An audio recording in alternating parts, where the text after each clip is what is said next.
আজকে এখন তোমরা দেখছো B4 class number B4 subject প্রেডিকেটের ইউজ ইন এসে রাইটিং, অর্থাৎ কি না লং এসে রাইটিং, যেটা 250 মার্কসের অর্থাৎ 250 মার্কসের আসবে তোমাদের মেন্সে।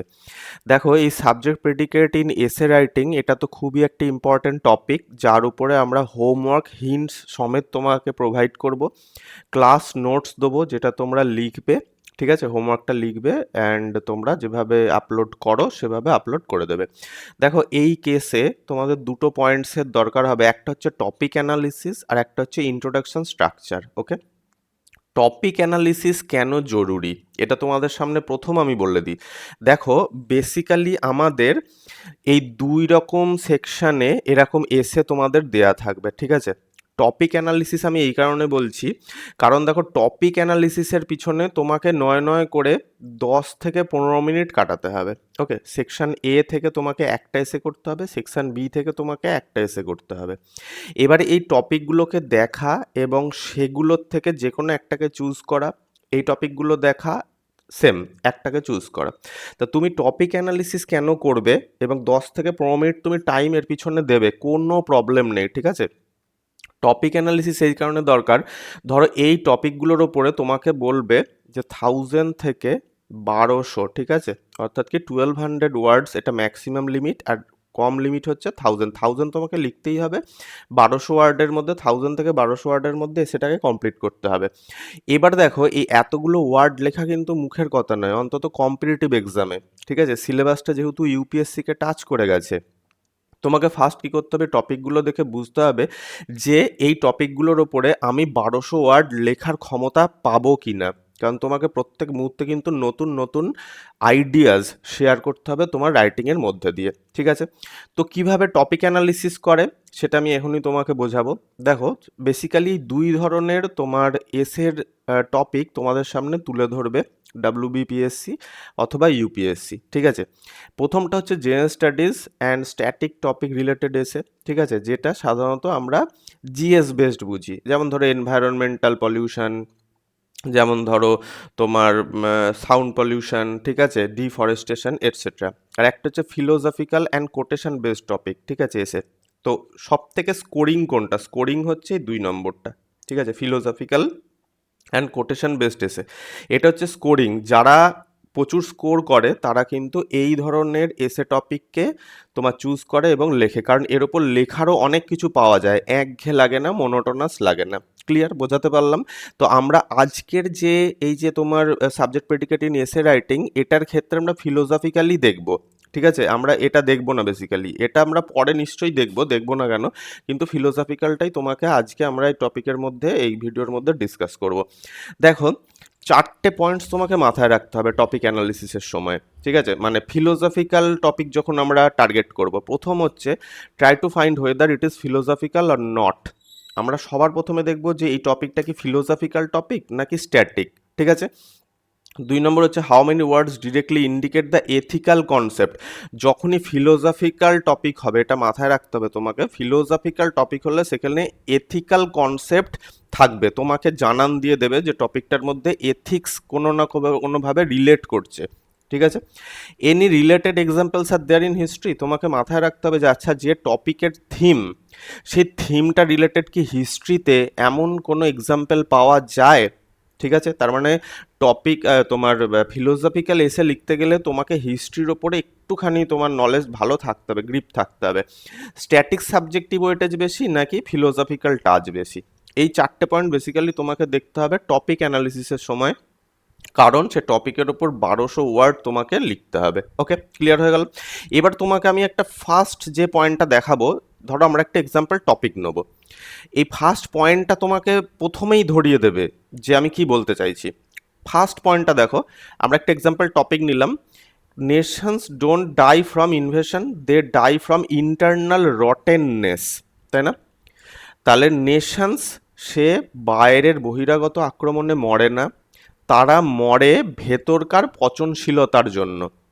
যখনই এইরকম টু পার্টস, দেখো দুটো পার্ট, এটা একটা পার্ট তাই না, আর এটা একটা পার্ট, এরকম টু পার্টস বা টু ক্লজেস তোমার টপিক দেবে, দুটো ক্লজ দেয়া টপিক দেবে, তখন তোমাকে ফার্স্ট আগে সাবজেক্টটাকে, নো ইয়োর সাবজেক্ট, সাবজেক্টটাকে তোমাকে চিনতে হবে বা জানতে হবে যে সাবজেক্ট কি। দেখো সাবজেক্ট কি না, নেশনস। নেশনস মানে কান্ট্রিজ, দেশ এবং তার জনসমাজ। নেশনস মানে কিন্তু একটা কান্ট্রি, তাই তো, নেশনস মানে কান্ট্রিজ, তার সঙ্গে তার জনসমাজ জড়িত, তার মানে সব কিছু নিয়ে নেশনস বলা হয়।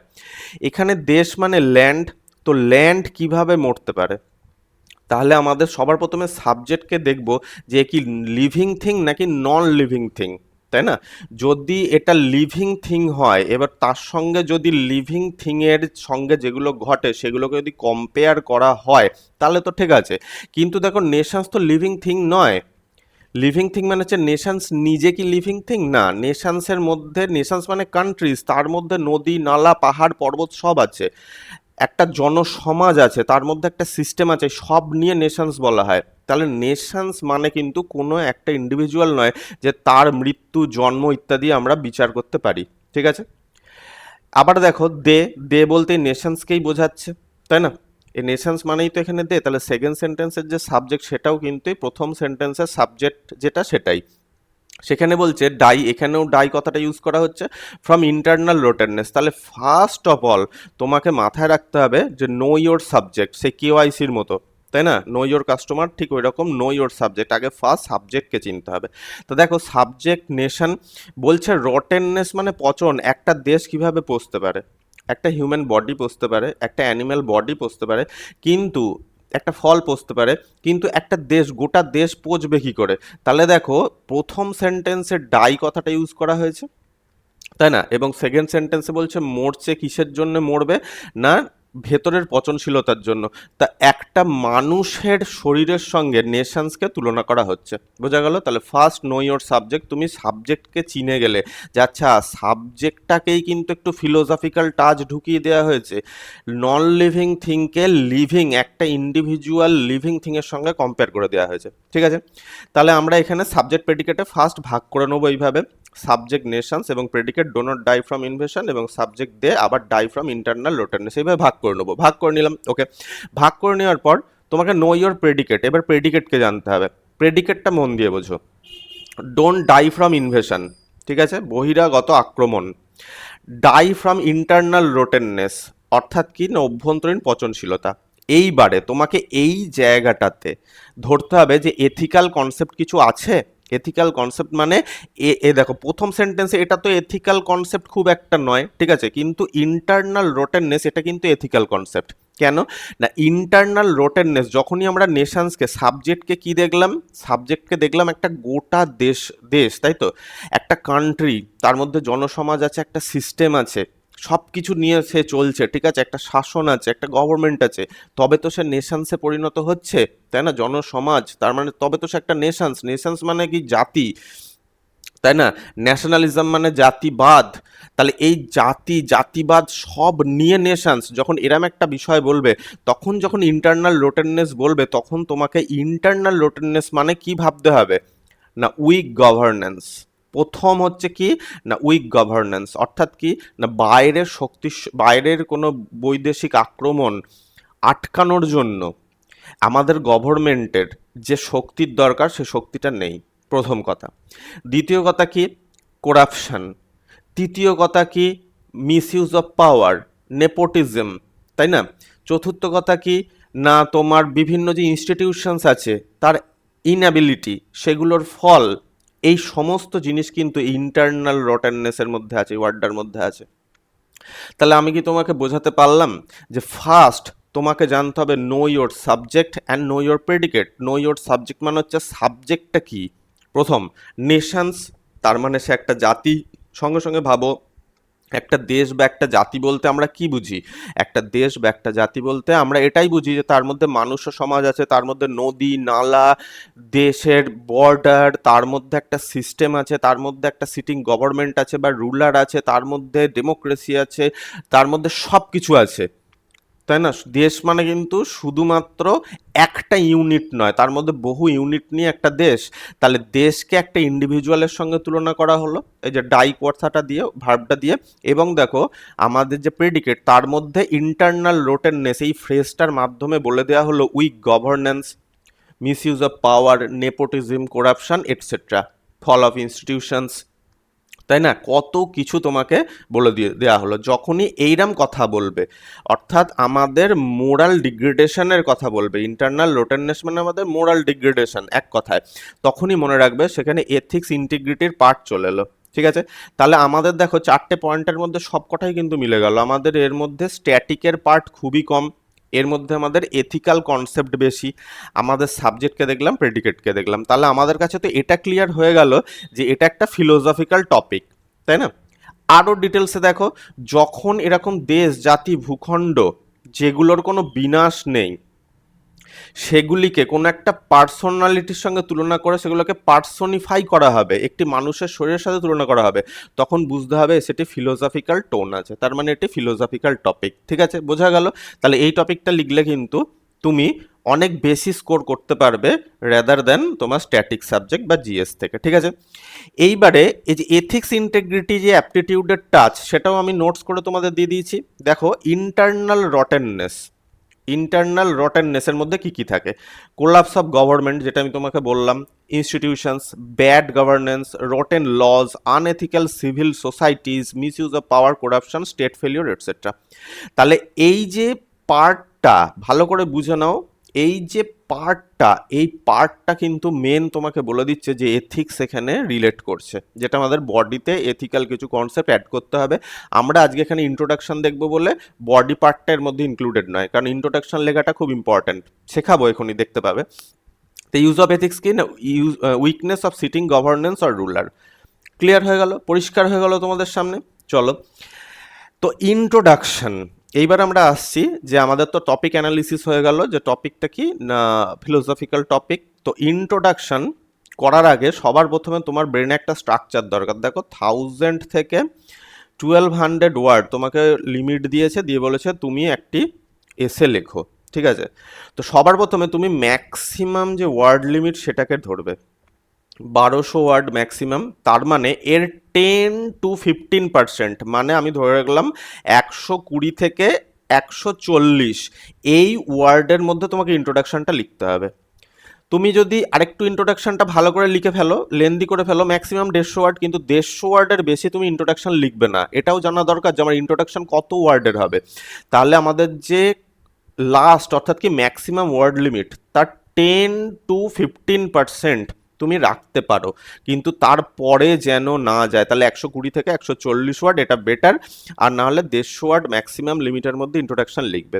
যখনই এই ধরনের কোনো টপিক থাকবে ফিলোসফিক্যাল, চেষ্টা করবে একটা রিয়েল লাইফ এক্সাম্পল দিয়ে, হিস্ট্রির পাতায় যেটা আছে, যার প্রমাণ আছে, এভিডেন্স আছে, সেটা দিয়ে, অথবা কোনো একটা মোরাল থিঙ্কার, ফিলোসফার অথবা লিডারের কোট দিয়ে, রিলেটেড কোট দিয়ে, রিলিভেন্ট কোট দিয়ে।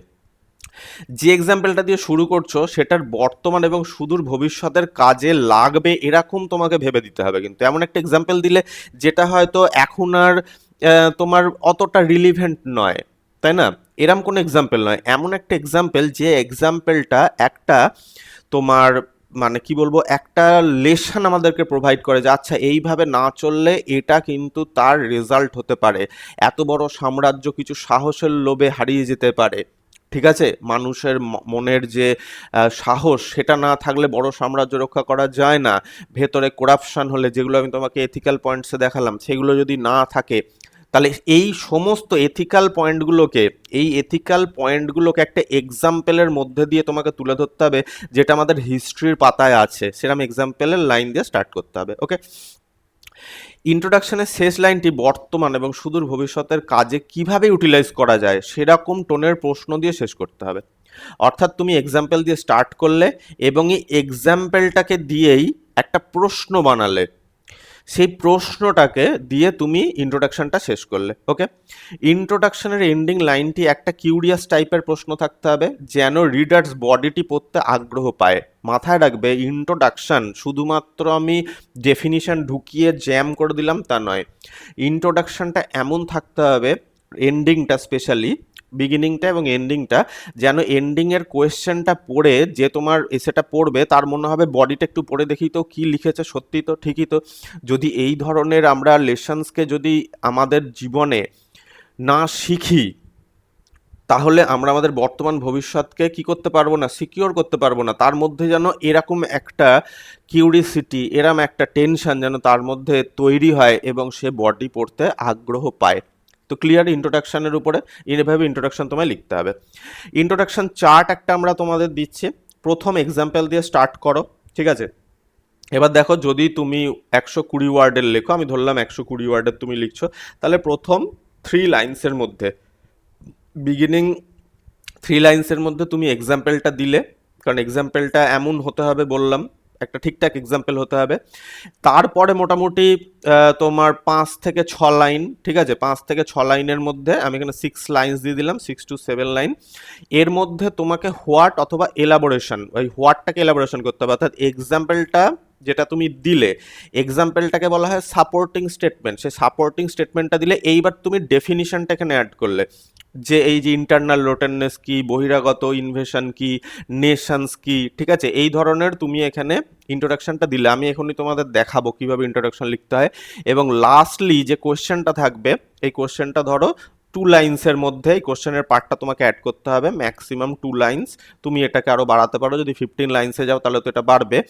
তো সেই কোশ্চেনটা এমন থাকতে হবে যে কোশ্চেনটা বলে দেবে, এরকম একটা টাচ দেবে যে হোয়াই ইট ইজ ইম্পর্টেন্ট নাও, কেন এই লেসনটা, এক্সাম্পলের লেসনটা এবং এই হোয়াটের টাচটা কেন আজকের যুগে ইম্পর্টেন্ট। সাধারণত 2 ধরনের ইন্ট্রোডাকশন লিখতে হতে পারে, একটা কোর্স অফ ফেমাস পার্সোনালিটিস আমি ডিসকাস করলাম, এবং real life example if predicate parts are in contrast. এখানে একটা ব্যাপার আছে, রিয়েল লাইফ এক্সাম্পল কখন দেয়া ভালো জানো, যখন প্রেডিকেট পার্টসটা কন্ট্রাস্টে থাকে। তো কন্ট্রাস্ট কিভাবে, সেটাও একটু তোমাকে আমি দেখিয়ে দিচ্ছি, এটা একটু বুঝে নেওয়া ভালো। দেখো কন্ট্রাস্টটা কিভাবে এখানে ক্রিয়েট হচ্ছে। এখানে তুমি প্রেডিকেটটাকে ভাগ করো, do not die from internal, do not die from invasion.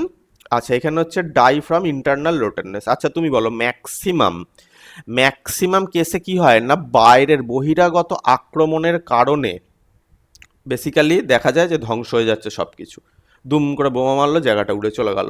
কিন্তু এখানে দেখো ইনভেশনের কারণে বলছে মরেই না, মরে ভেতরকার পচনশীলতার জন্য। তাহলে এখানে যেটা আমাদের হাতে, যেটা আমাদের কন্ট্রোলে আছে, বলছে সেটা ডেডলি। আর যেটা আমাদের কন্ট্রোলে নেই, বাইরের ইনভেশন আমাদের কন্ট্রোলে নেই, সেটা চিন্তা করছে বাইরের শত্রুরা, বলছে সেটা আমাদের কন্ট্রোলে। এটা দেখো আনকন্ট্রোলড করে দিয়েছে, এটা বলছে তোমার কন্ট্রোলে নেই, আর এটা বলছে তোমার কন্ট্রোলে আছে। যখন এইরকম কথা বলবে, এটাকে কন্ট্রাস্ট বলা হয়, তখন মানে ভার্সেস চলে আসলো, ইনভেশন ভার্সেস ইন্টারনাল রোটেননেস। ক্লিয়ারলি বোঝাতে পারলাম? তাহলে এইভাবে তুমি সবসময় কন্ট্রাস্টটাকে ক্লিয়ার করবে এবং রিয়েল লাইফ এক্সাম্পল দিয়ে স্টার্ট করবে, মানে ভালো, রিয়েল লাইফ এক্সাম্পল দিয়ে স্টার্ট করা ভালো। তো তোমাদের এখানে আমি দুটো ইন্ট্রোডাকশন দেখাবো। তোমাকে ফার্স্ট নিচের কমেন্টে গিয়ে লিখতে হবে যে 1 নম্বর ইন্ট্রোডাকশনটা তোমার কাছে বেশি ভালো লাগলো নাকি 2 নম্বর ইন্ট্রোডাকশনটা তোমার কাছে বেশি ভালো লাগলো। এবারে দেখো, শুধু ভাষা ভালো লাগলেই চলবে না, তার মধ্যে লজিক কতটা স্ট্রং, কতটা তুমি কভার করতে পারছো এথিক্যাল কনসেপ্টগুলো, এটা কিন্তু এই ইন্ট্রোডাকশনটাকে বেটার বানাবে। তো চলো দেখি। In 476 AD the great Roman empire fail, not because of a powerful enemy from outside but because of deep problem within। 476 এডিতে রোমান এম্পায়ার, তার পতন দেখা যায় বাইরের এনিমি যে পাওয়ারফুল ছিল তার জন্য কিন্তু নয়, তার ভেতরকার প্রবলেমের জন্য। ইটস লিডার্স ওয়ার করাপ্ট, এই লিডাররা করাপ্ট হয়ে গিয়েছিল। দ্য পিপল ওয়ার ডিভাইডেড, মানুষের মধ্যে বিভক্ত ভাগ চলে এসেছিল। The values that once held the empire together had faded away, যে ভ্যালু নিয়ে একটা সময় রোমান এম্পায়ার, বিশাল বড় এম্পায়ার গড়ে তোলা হয়েছিল, সেটা আস্তে আস্তে মলিন হয়ে গিয়েছিল। Over time this inner weakness made it easy for outsider to attack. যখনই আউটসাইডাররা দেখবে যে তোমার ভিতরে দুর্বলতা বৃদ্ধি পাচ্ছে, অর্থাৎ তোমার ভেতরে যদি ইমিউনিটি পাওয়ার না থাকে বাইরের রোগ যেমন আক্রমণ করে, ঠিক সিমিলারলি যখন বাইরের আউটসাইডাররা দেখলো যে রোমান এম্পায়ারের কি হচ্ছে না, আস্তে আস্তে ভেতরের অবস্থা খারাপ হয়ে যাচ্ছে, তখন অ্যাটাক করলো এবং তাদের অ্যাট্রাক্ট করলো। History shows us that many strong nations have collapsed not by invasion but by internal decay. তাহলে দেখলে এই কথাটাই, হিস্ট্রি আমাদের এটাই দেখায় যে অনেক বড় বড় এরকম স্ট্রং তোমার দেশ কান্ট্রিজ ছিল যেগুলো বাইরের ইনভেশনের কারণে তাদের মৃত্যু হয়নি, হয়েছে ইন্টারনাল ডিকে, ভেতরকার পচনশীলতার জন্য। ইভেন টুডে আজও we see signs of division, আজও আমরা দেখছি division, corruption and loss of unity in different parts of the world. পৃথিবীর বিভিন্ন প্রান্তে আমরা division, corruption, loss of unity দেখতে পাচ্ছি। The fall of Roman is not just a tale of the past, এটা শুধু পাস্টের একটা গল্প নয়। In today's fast changing world we repeat the same mistakes, আজকের এই মডার্ন যুগে, দ্রুত পরিবর্তনশীল যুগেও আমরা এক ভুল করে যাচ্ছি। Now the real concern is how to turn this ancient warning into a guide for saving our modern nations from within. ঠিক আছে, তো আমরা আমাদের এই পাস্টের অ্যানসিয়েন্ট ওয়ার্নিংকে, অর্থাৎ এই এক্সাম্পলটাকে, রোমান এম্পায়ারের ফেলের এক্সাম্পলটাকে আমরা অ্যানসিয়েন্ট ওয়ার্নিং হিসাবে কি করে দেখব এবং সেটাকে আমাদের গাইডলাইন বানিয়ে চলবো আমাদের বর্তমান নেশনসকে ভেতর থেকে মজবুত করার জন্য। ক্লিয়ার? তা এটা আমি 1 নম্বর ইন্ট্রোডাকশন দিলাম, বুঝিয়ে দিলাম। ঠিক আছে, এটা গুড না বেটার তুমি বলবে। এবার দেখো 2য় নাম্বার আমাদের যে ইন্ট্রোডাকশন সেটাও বোঝাচ্ছি। The Roman empire fell in 476 AD not due to a powerful enemy but because of deep internal problem. ঠিক আছে, its leaders were corrupt, the people divided and shared values had faded. Weak governance, power struggles, and economic mismanagement issues also seen in the decline of the Roman Empire hastened its collapse. Corruption and poor leadership made both empires vulnerable to outside attack. দেখতে পাচ্ছ? তাহলে ওটায় দেখো, এটাই আমরা ভাষা খুব সুন্দর দেখেছিলাম, ইয়েস, কিন্তু এখানে যেভাবে টার্মসগুলো, যে weak governance, power struggle, economic mismanagement, এখানে আরও কিছু এথিক্যাল পয়েন্টস অ্যাড করে দেওয়া হয়েছে। More ethical points covered in this introduction. Okay, history shows that great nations often fall from within, not from invasion. Even today, signs of division, corruption, loss of unity are visible across the world. The fall of Rome is more than a history lesson. It's a warning. Can we now turn this ancient warning into a guide for saving our modern nation from within? তাহলে আমি দুটো introduction তোমাদের সামনে show করলাম। তোমাকে comment করতে হবে নিচে কমেন্ট বক্সে যে কোন ইন্ট্রোডাকশনটা কারেক্ট, মানে বেটার। দুটো ইন্ট্রোডাকশনই ভালো, কিন্তু কোনটা বেটার তোমাকে লিখতে হবে যে এই ইন্ট্রোডাকশনটা বেটার, এটা 2 নম্বর, ওটা 1 নম্বর। এবার মাথায় রাখবে ইন্ট্রোডাকশন বেসিক্যালি এরকমভাবে তোমার পার্ট করা যায় না, দুটো প্যারা করা যায় না। আমি এখানে তোমাদের রিডাবিলিটি, অর্থাৎ এইটা রিডিং করার ক্যাপাসিটি ভালো থাকবে তার জন্য আমি এটাকে দুটো প্যারা করে দেখালাম। ক্লিয়ার? বোঝা গেল? এবার তোমাদের হোমওয়ার্কের পার্টে দেখো, হোমওয়ার্ক এই টপিকটাই তোমাদের দিলাম, nations do not die from invasion, they die from internal rottenness. কিন্তু এটা তোমাদের লিখতে হবে ইন্ডিয়ান এক্সাম্পল দিয়ে। আমি এটা রোমান এক্সাম্পল এখানে ইউজ করেছি, তাই না? কিন্তু তোমাদের লিখতে হবে কি না ইন্ডিয়ান এক্সাম্পল দিয়ে। তার মানে অ্যানশিয়েন্ট হিস্ট্রির খাতায় পাতায় যে ধরনের এক্সাম্পল তোমরা তুলে আনতে পারবে বিভিন্ন রাজবংশের ধ্বংস থেকে, সেইভাবে তোমরা স্টার্ট করবে। আমরা একটা মডেল স্যাম্পল অ্যান্সার, ঠিক আছে, দিয়ে দেবো আমাদের হোমওয়ার্কের পিডিএফের মধ্যে, অ্যান্ড তোমাদের কিছু হিন্টস ওখানে প্রোভাইড করে দেওয়া হবে। ঠিক আছে, তবে আমি যেভাবে তোমাদের এখানে বললাম সেইভাবেই কিন্তু হোমওয়ার্কটা করে জমা দিতে হবে। ঠিক আছে, কোনো ডাউট বা কোনো কিছু থাকলে নিচে কমেন্টে লিখতে পারো অথবা হোয়াটসঅ্যাপ গ্রুপে আমাদের মেসেজ করে জানাতে পারো। থ্যাঙ্কস ফর ওয়াচিং, দেখা হচ্ছে আমাদের পরের ক্লাসে।